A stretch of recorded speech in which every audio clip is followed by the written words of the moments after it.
Good morning. Good morning. It's Wednesday Wisdom, and it's a little bit chilly here in Shell Harbour. We've got cloud cover again, so I think it's going to rain. We've had some beautiful weather. I am here with the beautiful Tess, who I actually met just recently at the Mind Body Spirit Festival. And I always love when I see women that are shining their light. And I often, hey, let's just get on and start talking. so welcome, Tess. Thank you so much for having me here. I'm really excited about this. Looking forward to having some fun. Yeah. And so you live in Sydney, do you? Or where are you from? No, I actually live just outside Byron Bay. Ah, okay. So you were down in Sydney for the festival.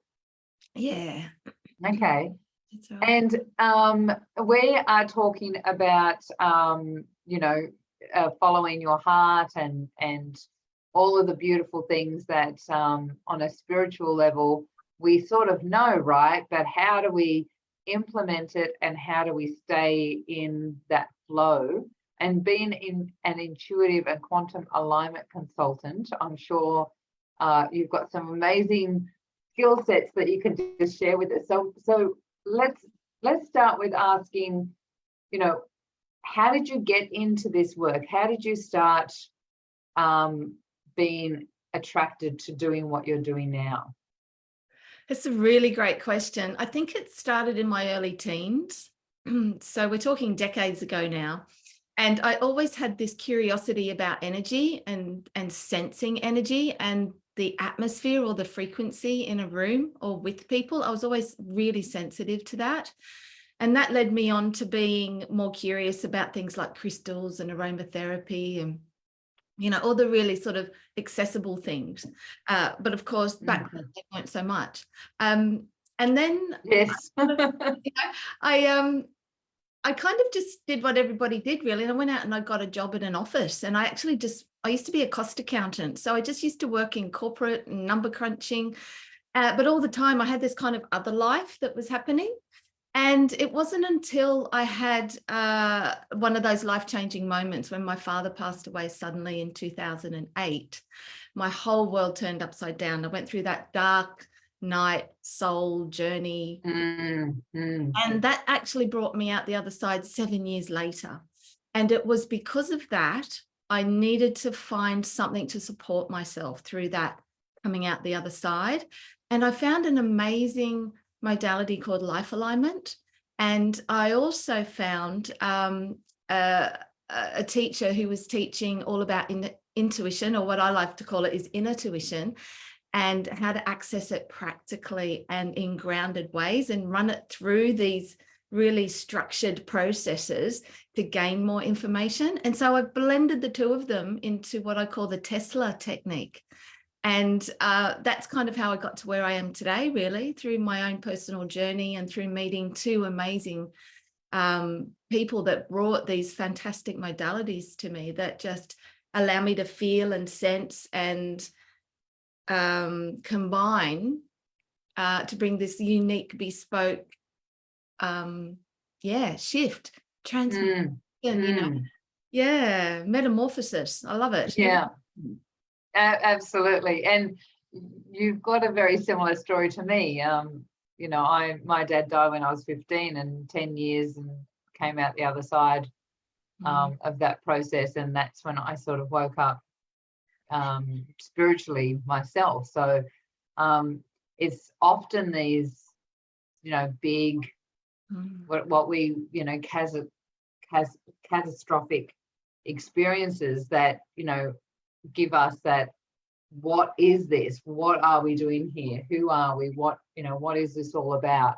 And to be able to find mentors that can just, hey, remember who you are, right? So tell us a little bit more about that modality. So you created this modality, this Tess-LA alignment. Yeah. So with the intuitive work that I was doing, the way that we do the coaching with that is we're looking at what the ego or the resistance is bringing for whenever we're going for what we create. So we form these things called choices. So they're actually based, they're heart-centered choices. They're not actually in the rational mind. They're not goals or aspirations or dreams. They're actually really deeply connected to what we would truly love. And this is where the follow your heart and never be lost is always really connecting into that. So when we do that, obviously when we go for what we want, our resistance comes up. So working with that resistance, naming it, you know, allowing it to be there, which is great, but there's a lot of tension that's created when you're trying to go forward, but also sort of part of you is pushing back. And then this is where the life alignment came in. And I realized that we could work with that challenged side, that part that was trying to protect us, that was trying not to let our hearts be hurt again or let down. And so doing the reprogramming on a subconscious level, using the body, I call it sort of quantum kinesiology. So it does involve some qualities of kinesiology, but it is in the quantum realm. So we're always looking for that part of the body that is holding the emotion, or that part of the psyche which is stuck in a story. And we're not just working this lifetime, like we go way out, we go Akashic records, past lifetime, ancestral. So it's this really holistic way to actually transmute resistance and then throw all of that new energy, that vibrant energy into the choice, the end result that people are going for. And it's amazing what people actually get at the end. Their minds are totally blown, and they're like, wow, I just never knew I could actually think like that, and now I think like this, and now this is happening and that's coming to me, and I'm actually getting what I would really love. Yeah, that's kind of Oh, that's awesome. yeah. And so is it something that you've got to do physically, like you've got to be there, or can you do it online, or is it something that you... I have a lot of clients online, yeah. And Okay. then and when we're looking at like working personal one-to-one with somebody, and you know, some people have got businesses, you know, they're in organizations, and I don't know if you know agree with this, but I believe that like we are the resistance in our business, we are the resistance in everything. Absolutely. Yeah. And so the really great thing about what I've created is that you can apply it to businesses, you can apply it to organizations, you can apply it in the family home if there's not great dynamics. You actually incorporate the feng shui of the house. I call it advanced feng shui, but because we're taking into account the environment we're living in. So everything is frequency, everything can be realigned and brought back into harmony. So it's just an amazing technique that can be applied to anything and anywhere, and even land healing. So that's kind of how I work. I love to work with entrepreneurs and change makers and people that have got new ideas that don't have any formulas, like they're in the unknown, they're right on the edge, and there's nothing else for them to measure against. Their creativity and their innovation is what we need to create this new earth. And so I love supporting those people to remove the resistance and thrive. That's kind of where my passion really, really sits. But I think in answer to your question, there's just a really simple process that anyone can do, which allows them to just come out of their overthinking rational mind, which will always give rations, and really bring people back to the heart. And it's really simple. It's just like 4 things that they can do. Very, very simple. Okay, and that's what you do in your teachings, right? Well, it's one of the first steps. Okay. In some of the modalities that I teach, this Tess-LA technique. And so it's really simple. The first thing is recognize that you're overstressed and thinking about something, and take a breath in and come back to yourself. And then it's called roll, ROLL, and the O is for orientate. So I truly believe that our inner compass is our heart.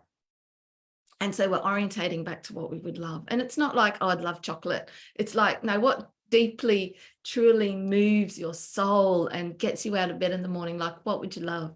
And so orientating back to that, and that choice, that end result that you're really wanting to achieve, and really feeling all of that in the moment, like it's happened. Like like be really, to see it. Really feeling every part of your body and imagining like you've already got it and how awesome that feels. And the next one is just let go. Just let go of any preconceived ideas, any any assumptions, any history that you're relating to the past of how things might play out. It's just blank slate, let go, in the moment, innocence, just being.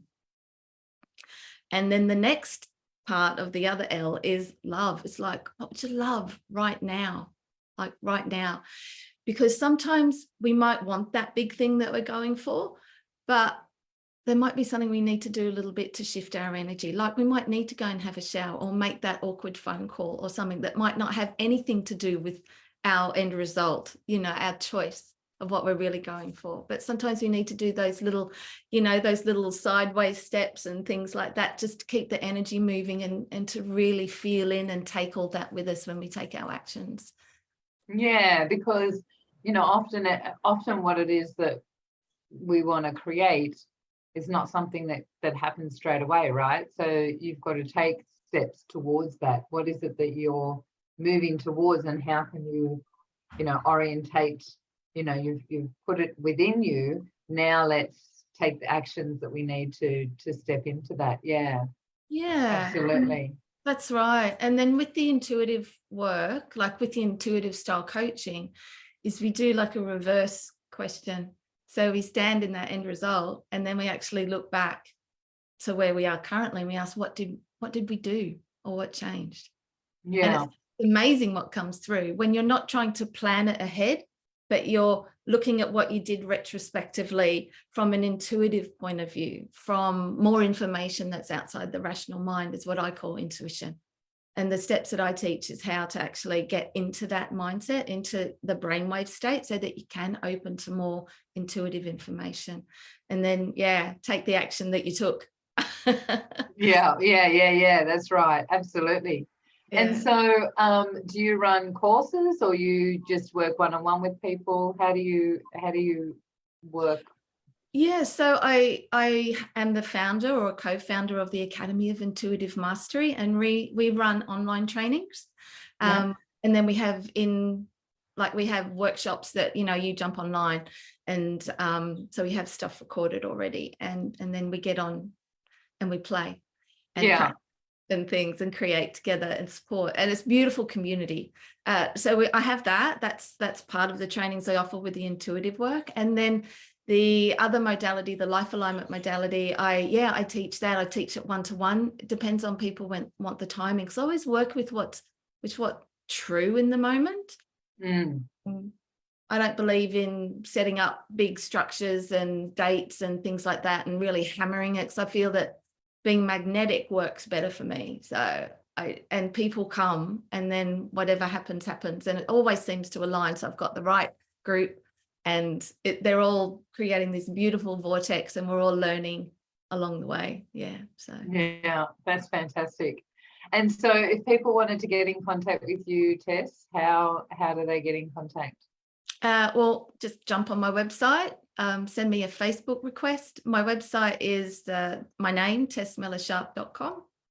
And you're welcome to also come and find me on Facebook. You can come and join the Academy page as well if you wanted to keep up to date with trainings. Awesome. So we'll put all those links in down the bottom. And so if I was to ask you, and I often forget to do this, so I'm glad I remembered, because I feel you've got something beautiful to share. What was the best advice that you ever received and implemented? Oh, that second part of the question. It's yeah. The thing that jumped out for me when you said that was just be yourself, because everybody else is taken. Yeah, that changed my life.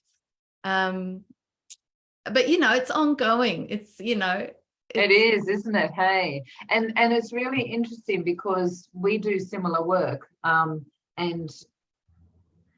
where, you know, that little part of ourselves, that identity that just so wants to stay stuck in the now, and, you know, hold ourselves separate from everything else, and not in our intuitive nature and not in our heart space, it's so tricky. It can be so and that people can say, well, this is me being me, right? But it's actually not. This is an aspect of you that it's you are way more than that. You've got a really high potential. You're a magnetic genius that's full of greatness, and it's just accessing that, right, and being able to step into that.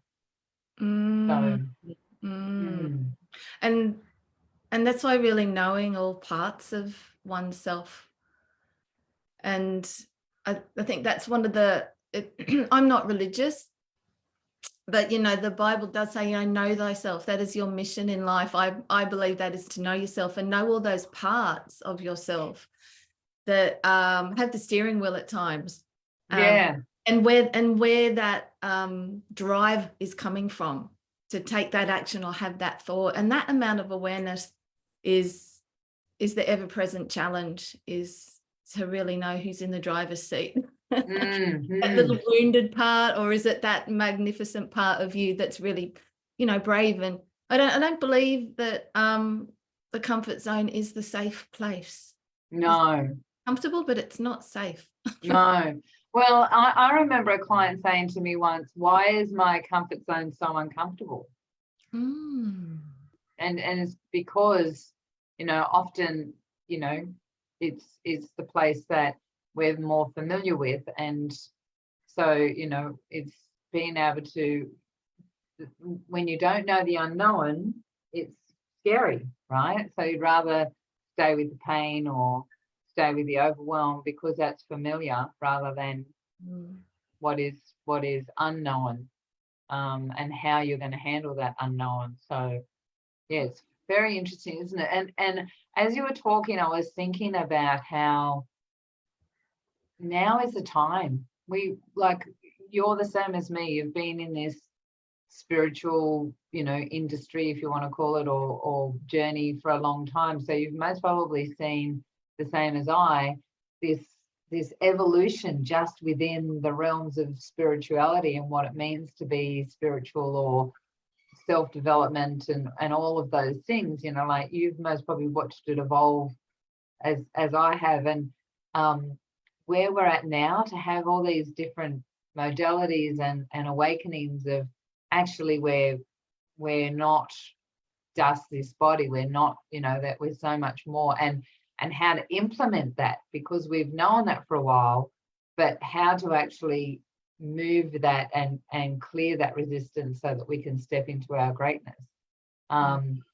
It's so beautiful to be here in this time and space at the moment, and watching people wake up and having so many people there to mentor and coach and facilitate that awakening and guide others towards that.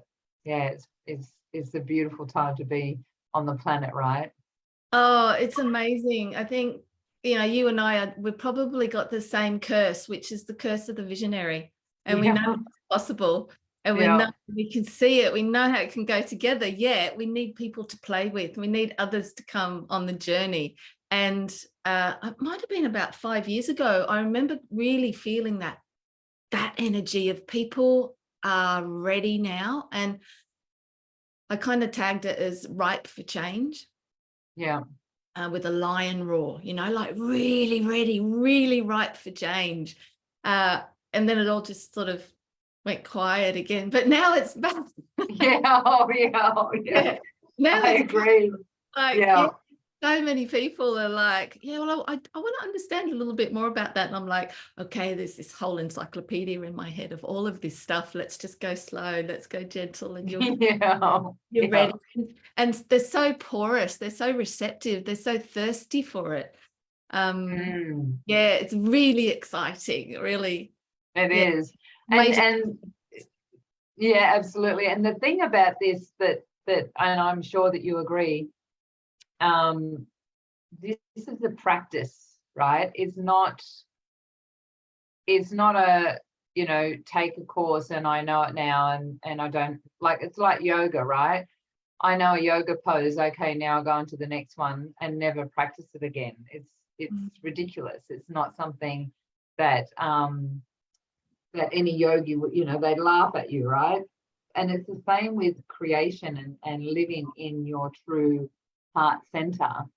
It's a continuous practice, because we're so conditioned to live in our egoic agenda or in our little self, that is doing that role that you just said, like the, what was the R for again? Receive, recognize. Nice, yeah. Recognize, yeah. And so, recognize where you're at, orientate towards it, let it go. And the other L was love. Yeah. What would you love right now in this moment? Yeah. And so, that's a continuous practice, so that you're constantly moving into that heart-centered, that aspect of yourself that's here to really shift the world with all of us and to play, as you said. So yeah, it's the rational mind that really limits us. So, and our heart, they've got the brain cells in the heart, and the resonance of the heart is actually stronger than the brain. And so if we can just stop trying to work it out and stop trying to need to know, and just really anchor and follow our heart, we'll never be lost. Yes, absolutely. I love it. Thank you so much, Tess. It was great to have a chat to you and see you again. It was beautiful. Thank you. Really, thank you. So thoroughly enjoyed, and we will add all of your links into our different platforms that we're playing in. So if anyone would like to jump on and get in contact with Tess, then click on the links, and she'll be able to share her wisdom with you, and you can go and play in her realm. Thanks so much. Thanks. Take care, everyone. Bye.